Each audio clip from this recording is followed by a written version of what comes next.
Train चलने को ही थी कि अचानक कोई जाना पहचाना सा चेहरा जनरल बोगी में आ गया। मैं अकेली सफ़र कर रही थी। सब अजनबी चेहरे थे। स्लीपर का टिकट नहीं मिला तो जनरल डिब्बे में ही बैठना पड़ा।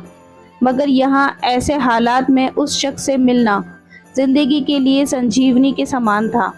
ज़िंदगी भी कमबख्त कभी कभी अजीब से मोड़ पर ले आती है। ऐसे हालातों से सामना करवा देती है जिसकी कल्पना तो क्या कभी ख्याल भी नहीं कर सकते। वो आया और मेरे पास ही खाली जगह पर बैठ गया। न मेरी तरफ देखा, न पहचानने की कोशिश की। कुछ इंच की दूरी बनाकर चुपचाप पास आकर बैठ गया। बाहर सावन की रिमझिम लगी थी, इस कारण वो कुछ भीग गया था। मैंने कनखियों से नज़र बचाकर उसे देखा। उम्र के इस मोड़ पर भी कमबख्त वैसा का वैसा ही था। हाँ, कुछ भारी हो गया था, मगर इतना ज़्यादा भी नहीं। फिर उसने जेब से एक चश्मा निकाला और मोबाइल में लग गया। चश्मा देखकर मुझे कुछ आश्चर्य हुआ। उम्र का यही एक निशान उस पर नज़र आया था कि आंखों पर चश्मा चढ़ गया था। चेहरे पर और सर पे मैंने सफ़ेद बाल खोजने की कोशिश की, मगर मुझे नहीं दिखे। मैंने जल्दी से सर पर साड़ी का पल्लू डाल लिया। बालों को डाई किए काफ़ी दिन हो गए थे। मुझे ज़्यादा तो नहीं थे सफ़ेद बाल मेरे सर पे, मगर इतने ज़रूर थे कि गौर से देखने पर नज़र आ जाए। मैं उठकर बाथरूम गई। हैंड बैग से फेस वॉश निकाला, चेहरे को ढंग से धोया, फिर शीशे में चेहरे को गौर से देखा। पसंद तो नहीं आया, मगर अजीब सा मुंह बनाकर मैंने शीशा वापस बैग में डाला और वापस अपनी जगह पर आकर बैठ गई। मगर वो साहब तो खिड़की की तरफ से मेरा बैग सरकाकर खुद खिड़की के पास बैठ गए थे। मुझे पूरी तरह देखा भी नहीं, बस बिना देखे ही कहा सॉरी। भागकर चढ़ाता तो पसीना आ गया था। थोड़ा सूख जाए फिर अपनी जगह बैठ जाऊंगा। फिर वह अपने मोबाइल में लग गया। मेरी इच्छा जानने की कोशिश भी नहीं की। उसकी यही बात हमेशा मुझे बुरी लगती थी। फिर भी न जाने उसमें ऐसा क्या था कि आज तक मैंने उसे भुलाया नहीं। एक वो था कि 10 सालों में ही भूल गया।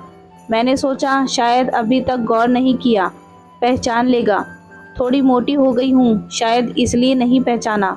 मैं उदास हो गई। जिस शख्स को जीवन में कभी भुला ही नहीं पाई, उसको मेरा चेहरा ही याद नहीं। माना कि ये औरतों और लड़कियों को ताड़ने की इसकी आदत नहीं, मगर पहचाने भी नहीं। शादीशुदा है, मैं भी शादीशुदा हूँ, जानती थी इसके साथ रहना मुश्किल है, मगर इसका मतलब ये तो नहीं कि अपने ख्यालों को, अपने सपनों को जीना छोड़ दूँ। एक तमन्ना थी कि कुछ पल खुल के उसके साथ गुजारूँ। माहौल दोस्ताना ही हो, मगर हो तो सही। आज वही शख्स पास बैठा था जिसे स्कूल टाइम से मैंने दिल में बसा रखा था। सोशल मीडिया पर उसके सारे अकाउंट चोरी छुपे देखा करती थी। उसकी हर कविता, हर शायरी में खुद को खोजा करती थी। वह तो आज पहचान ही नहीं रहा। माना कि हम लोगों में कभी प्यार की पींगे नहीं चली, ना कभी इजहार हुआ। हाँ, वो हमेशा मेरी केयर करता था और मैं उसकी केयर करती थी। कॉलेज छूटा तो मेरी शादी हो गई और वो फौज में चला गया। फिर उसकी शादी हुई। जब भी गांव गई उसकी सारी खबर ले आती थी। बस ऐसे ही ज़िंदगी गुजर गई। आधे घंटे से ऊपर हो गया। वो आराम से खिड़की के पास बैठा मोबाइल में लगा था। देखना तो दूर, चेहरा भी ऊपर ना किया। मैं कभी मोबाइल में देखती, कभी उसकी तरफ। सोशल मीडिया पर उसके अकाउंट खोल कर देखे, तस्वीर मिलाई, वही था, पक्का वही, कोई शक नहीं था। वैसे भी हम महिलाएं पहचानने में कभी भी धोखा नहीं खा सकती। 20 साल बाद भी सिर्फ आंखों से पहचान ले। फिर और कुछ वक्त गुजरा, माहौल वैसा का वैसा था। मैं बस पहलू बदलती रही। फिर अचानक टीटी आ गया। सबसे टिकट पूछ रहा था। मैंने अपना टिकट दिखा दिया। उससे पूछा तो उसने कहा नहीं है। टीटी बोला फाइन लगेगा। वो बोला लगा दो। टीटी कहाँ का टिकट बनाऊं? उसने जल्दी से जवाब नहीं दिया। मेरी तरफ देखने लगा। मैं कुछ समझी नहीं। मेरे हाथ में थमी टिकट को गौर से देखा। फिर टीटी से बोला कानपुर। टीटी ने कानपुर की टिकट बनाकर दी और पैसे लेकर चला गया। वह फिर से मोबाइल में तल्लीन हो गया। आखिर मुझसे रहा नहीं गया। मैंने पूछ ही लिया, कानपुर में कहाँ रहते हो? वह मोबाइल में नजरें गड़ाए हुए ही बोला, कहीं नहीं। वह चुप हो गया तो मैं फिर बोली, किसी काम से जा रहे हो? वो बोला, हाँ। अब मैं चुप हो गई। वह अजनबी की तरह बात कर रहा था और अजनबी से कैसे पूछ लूं कि किस काम से जा रहे हो। कुछ देर चुप रहने के बाद फिर मैंने पूछ ही लिया, वहाँ शायद आप नौकरी करते हो? उसने कहा, नहीं। मैंने फिर हिम्मत करके पूछा, तो किसी से मिलने जा रहे हो? वही संक्षिप्त उत्तर, नहीं। आखिरी जवाब सुनकर मेरी हिम्मत नहीं हुई कि और कुछ भी पूछूं। अजीब आदमी था, बिना काम सफर कर रहा था। मैं मुंह फेरकर अपने मोबाइल में लग गई। कुछ देर बाद खुद ही बोला, ये भी पूछ लो क्यों जा रहा हूँ? कानपुर। मेरे मुंह से जल्दी से निकला, बताओ क्यों जा रहे हो? फिर अपने ही उतावलेपन पर मुझे शर्म सी आ गई।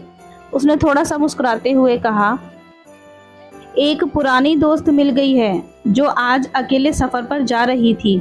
फौजी आदमी हूँ, सुरक्षा करना मेरा कर्तव्य है। अकेले कैसे जाने देता, इसलिए उसे कानपुर तक छोड़ने जा रहा हूँ। इतना सुनकर मेरा दिल जोर से धड़का। नॉर्मल नहीं रह सकी मैं, मगर मन के भावों को दबाने का असफल प्रयत्न करते हुए मैंने हिम्मत करके पूछ ही लिया, कहाँ है वो दोस्त? कमबख्त फिर मुस्कुराता हुआ बोला, यही मेरे पास बैठी है। इतना सुनकर मेरे सब कुछ समझ में आ गया कि क्यों उसने टिकट नहीं लिया, क्योंकि उसे तो पता ही नहीं था मैं कहाँ जा रही हूँ। सिर्फ और सिर्फ मेरे लिए वो दिल्ली से कानपुर का सफ़र कर रहा था। जानकर इतनी खुशी मिली कि आंखों में आंसू आ गए। दिल के भीतर एक गोला सा बना और फट गया। परिणाम में आंखें तो भीगनी ही थी। बोला, रो क्यों रही हो? मैं बस इतना ही कह पाई, तुम मर्द हो, नहीं समझ सकते। वो बोला, क्योंकि थोड़ा बहुत लिख लेता हूँ, इसलिए एक कवि और लेखक भी हूँ, सब समझ सकता हूँ। मैंने खुद को संभालते हुए कहा, शुक्रिया मुझे पहचानने के लिए और मेरे लिए इतना टाइम निकालने के लिए। वो बोला, प्लेटफॉर्म पर अकेली घूम रही थी, कोई साथ नहीं दिखा तो आना पड़ा। कल ही रक्षाबंधन था, इसलिए बहुत भीड़ है। तुमको यूं अकेले सफ़र नहीं करना चाहिए। क्या करती, उनको छुट्टी नहीं मिली और भाई यहाँ दिल्ली में आकर बस गए। राखी बांधने तो आना ही था। मैंने मजबूरी बताई। ऐसे भाइयों को राखी बांधने आई हो जिसको ये भी फिक्र नहीं कि बहन इतना लंबा सफ़र करके अकेले कैसे आएगी। भाई शादी के बाद भाई नहीं रहे, भाभीयों के हो गए, मम्मी पापा रहे नहीं, कहकर मैं उदास हो गई। वह फिर बोला, तो पति को तो समझना चाहिए, उनकी बहुत बिजी लाइफ है। मैं ज़्यादा डिस्टर्ब नहीं करती और आजकल इतना ख़तरा भी नहीं रहा, कर लेती हूँ मैं अकेले सफ़र। तुम अपनी सुनाओ, कैसे हो? अच्छा हूँ, कट रही है ज़िंदगी। मेरी याद आती थी क्या? मैंने हिम्मत करके पूछा। वो चुप हो गया, कुछ नहीं बोला। तो मैं फिर बोली, सॉरी, यूं ही पूछ लिया, अब तो परिपक्व हो गए हैं, कर सकते हैं ऐसी बात।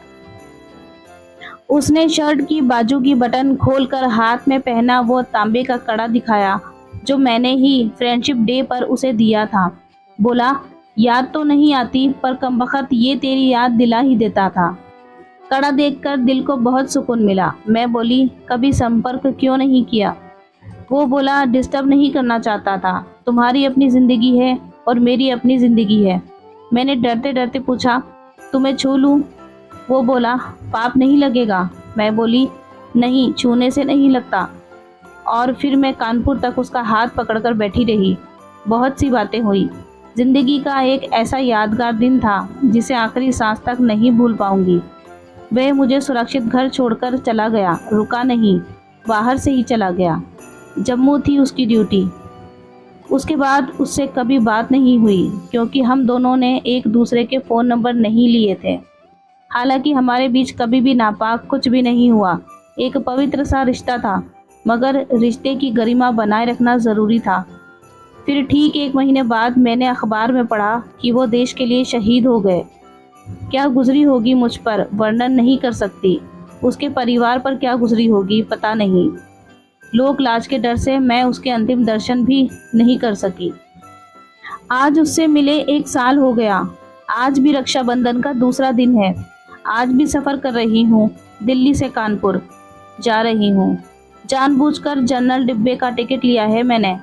अकेली हूँ, न जाने दिल क्यों आस पाले बैठा है कि आज फिर आएगा और पसीना सुखाने के लिए उसी खिड़की के पास बैठेगा। एक सफ़र वो था जिसमें कोई हम सफ़र था, एक सफ़र आज है जिसमें उसकी यादें हम सफ़र हैं। बाकी ज़िंदगी का सफ़र जारी है। देखते हैं कौन मिलता है, कौन साथ छोड़ता है। उम्मीद करते हैं ये कहानी आपको पसंद आई होगी। कमेंट करके ज़रूर बताएं। वीडियो पसंद आई हो तो लाइक करें, चैनल को सब्सक्राइब करें। मिलते हैं कल एक नई वीडियो में। Thanks for watching.